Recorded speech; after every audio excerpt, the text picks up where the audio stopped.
Rakkoolee nama keenyaa garaa keessaafis tahee qaama keessa akkasumas namoota keenya kan baay'ee garaan isaa goggogu furmaata mar'imaanii san qofa osoo hin tahin namoota nyaata jibbisiisuu fi namoota nyaata itti baay'isu dhukkuba sukkaaraatii fi dhiibbaa dhiigaa. Assalaamu alaykum warahmatullaahi wabarakaatu. Ashama harka fuune Oromoo kokuutu jirra jirtu amantiif kutaa osoo waliin qoode kana qofa osoo hin tahin rakkoolee dhukkuboota hedduutiif furmaata ni taha. Asirratti kanarra qabadhee isinii dhufe kan isin sirriitti hubattanii beekuu qabdan gaafilee nama hedduuti. Dubartii deettee harmi aanan itti bahuu dides tahee dubartii harmaa fi taa'aa guddifachuu barbaadde akkasuma boqoon isii caccabe. Kan asitti argitan kun maalidha? Beeytanii jalqaba irratti maqaa isaa afaan beekuu fi haga beekuun isinii hima. Tokkoffaa irratti naannaa kiyyatti abishii jedhaniin akkasuma ammoo namoonni tokko tokko shuqoo jedhaniin sirriitti hubadhaa. Naannaa Harargeetitti helbata akkasuma afaan Arabiitillee helbata jedhama. Abishii yookiin shuqoo yookiin helbanni kun bu'aa baay'ee fi faayidaa guddaa qaama keenyaaf kan qabu. Keessattuu shamarran keenya osoo beekanii faayidaa isaa hin jibban ture. Kana jechuun kiyya rifeensaafis tahee akkasuma bareedina qaamaa dheerinsa rifeensatii fi cicciriinsaa fi bubuqqa'iinsa san qofa osoo hin tahin lallaafinsa qaamaa harma isaanii deebisuuf kan jige yookiin ammoo xuuncaa itti godhuuf san qofa osoo hin tahin taa'aa isaanii guddisuufis tahee bareedina qaama isaanii asheeta godhee lafa isaan kaa'u. Har'a gaafii namoota hedduun na gaafate nyaata na jibbisiisaa akkamitti nyaanni akka naa dalagu yookiin nyaachuu akka danda'u lubbuu kiyya akkamitti akka naa banamu kan jedhani namoonni hedduun mana qorsaa dhaqanii qoricha mana yaalaa irraa kan argatan yeroo muraasaaf nyaata banii fi achi booda kan jibbisiisu kun furmaata hin ta'u. Garuu abishii yookiin shuqoo akkasuma yookiin helbata mana keenya keessatti karaa kamiinuyyuu yoo fayyadamnee jenne kan rakkoolee mar'imaan keenyaa furmaata dhukkuba kaansarii fi akkasuma kaansiraalee mar'imaanitii fi dhiibbaa dhiigaa sukkaaraa fi kana qofa osoo hin tahin wantoota hedduu irraa bilisa kan nurraa godhu dibataatiinis tahee gara fuulaa rifeensaa akkasuma qaama keenya iskiraappii adda addaatiin qaama keenya kan laafisuu fi kan bareechisu akkaataan fayyadama abishii akkaatama tokko haa ta'u malee karaan namni furdate ittiin qal'achuu barbaaduu fi akkasuma karaan namni nyaata jibbisiise yookiin nyaata cufe ittiin fayyadamu akkasuma karaan namni nyaata itti baay'isu akka nyaata irraa hir'istu itti fayyadamu hundi isaa karaan fayyadama garagara. Abishiin furdisuus ni dandeetti, qal'isuus ni dandeetti, nyaatas banuu ni dandeetti, hir'isuus ni dandeetti. Kana jechuun abishiin sirriitti hubannee beeynee taananiin faayidaalee fi bu'aa hedduu kan qabdudha. Fakkeenyaaf namoonni furdina hir'isuu barbaadan karaa namaa furdachuu barbaadan yoo kan fayyadaman tahee daran akka furdiftuu fi akkasuma lubbuu nyaata akka isaanii bantu isaan gargaarti. Abishiin akkamitti akka fayyadamnuu fi faayidaa isaalee hunda isaa viidiyoo irratti hedduu hojjedha. Garuu haa ta'u malee har'a faayidolee isii irraa argannu muraasa irraa kan isinii dubbadhu.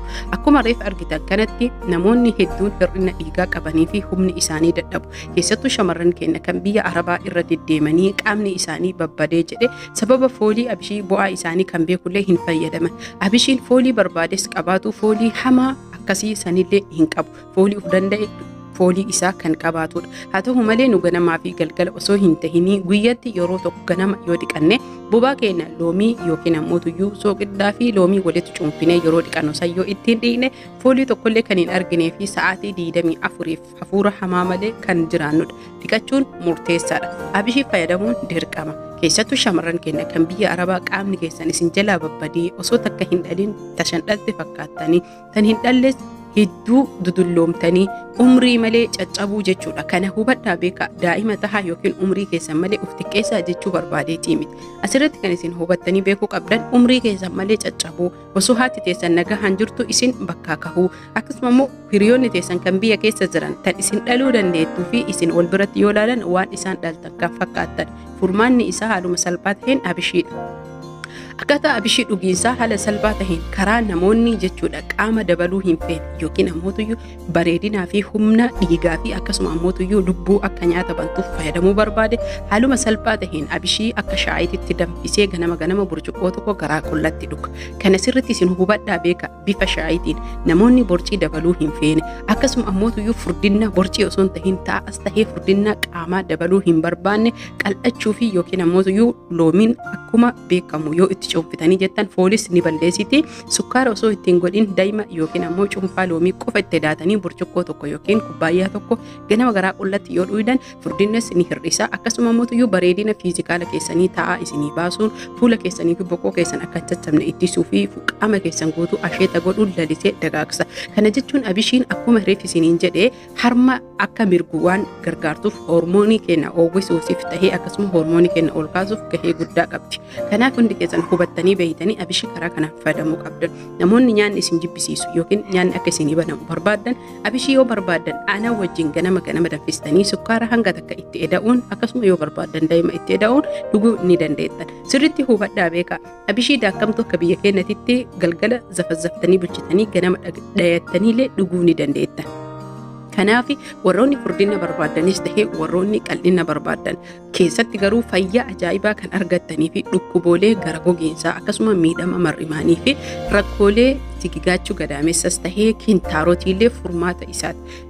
Dawaa isaa irraa dubbadhee himuun waan hin dhumanneef jecha karaa kamiinuu dhiidanii karaa kamiinuu yoo dhiiftanii jettan isin sirriitti hubattanii kan beekuu qabdan dhiqachuun keessan barbaachisaadha. Kana jechuun kiyya namoonni barbaadan ganama akkuma hirribaa kaatanii barbaadan isii dhuydanii geessitanii sa'a takka lama hojjettanii qaamni keessan erga fuuree dhiqattanii loomii bobaa keessan yoo dhiitanii jettan osoo saamunaan ta'in loomii yoo dhiitan isinirraa kan baduudha yookiin fooniin isaa kan baduudha. Kanaaf abishii karaalee hedduun fayyadamuu ni dandeenya. Abishii dibataaf yookiin fuula keenya addeessuuf abishii daakkamtuu qopheeffannee daa'imaa fi aanan yookiin ammuutuyyuu haaluma salphaa taheen wannuma taheen laaffisnee fuula keenya yoo torbaanitti al tokko yookiin al lama dibanne yeroo gabaabaa keessatti maadiyaatis balleessuuf tahee fuula keenya qulqulleessitee bareechisuuf nu gargaarti. Abishiin aanan waliin danfifnee yoo akka shaayiitti kan fayyadamnu tahee dubartiin deette harmi isaanii sirriitti akka mirguu fi aanan akka hedduu godhatan isaan gargaara. Kanuma keessa qaama isaanis bareechisuu fi akkasuma ammuutuyyuu hedduu kan diigamee jedhee ijaaruuf isaaniif gargaara. Abishiin kana qofa osoo hin tahin bu'aalee hedduu kan qabuu fi rakkoolee gadaamessaa akkasuma ammuutuyyuu yeroo sagaaran namatti gogee jedhan sigigaachuu gadaamessaa keessattuu shamarran deette hedduu isin fayyada. Itti aansuun abishiin namoonni dahanii ciisanii jedhan haaluma salphaa taheen karaa kanaan aanan wajjin fayyadamuu akkasuma ammuutuyyuu akka shaayiitti shaayii dhiisanii abishii akka shaayiitti danfisanii fayyadamuu. San qofa osoo hin tahin abishii ganama isinii danda'ame garaa qullatti cuunfaa loomii maankaa tokkoo fi daa'ima maankaa tokkotti gootanii dubartiin deette osoo ji'a tokko walitti dhaabdee dhuydee hedduu qaama isaanii ijaaruufis tahee akkasuma sigigaachuu gadaamessaa akka hormaanni isaanii dafee deebuu saffisaan isaan gargaara. Hordoftootaa fi kabajamtoota kiyya waa'ee abishii faayidaa abishii dubbadhee himuun hedduu ulfaata. Akkaataa abishiin forforii itti balleessitu haaluma salphaa taheen bishaan abishii danfifnee hinnaan yoo laaffifnee dibanne forforis ni balleessiti. Rifeensas ni dheeressiti. Abishii qofa mataa isii daayinee mataatti yoo dibanne ija yookiin nyaattoo ijaa nama qabuu fi rakkoolee hedduu sammuu isaanii mataa bowwaafatuu fi mataa dhukkubuus furmaata isaati. Hordoftootaa fi kabajamtoota kiyya faayidaan abishii hedduudha. Adada dudubbadhuun kan viidiyoon isinii dheerate isin hifattan sababa ta'eef jecha haaluma salphaa taheen faayidaa isaanii muraasa qofa isinitti himee akka fayyadamtan. Namoonni nyaata na jibbisiise qal'adhee baay'ee goggoge kiiloon kiyya gabbu'e jettan abishii qofa fayyadamtanii furdachuu ni dandeettan. Kana jechuun ganama nyaata keessan dura abishii dhuguudhaan achirraa sa'a lama turtanii nyaata keessan ciree nyaachuun akkasuma mootuyyuu guyyallee abishii dhuguun misaa nyaachuun akkasuma galgalallee erga nyaata nyaattanii kaatanii hirriba dura abishii burcuqqoo tokko dhuguun haala kanaan fayyadamuu ni dandeettan.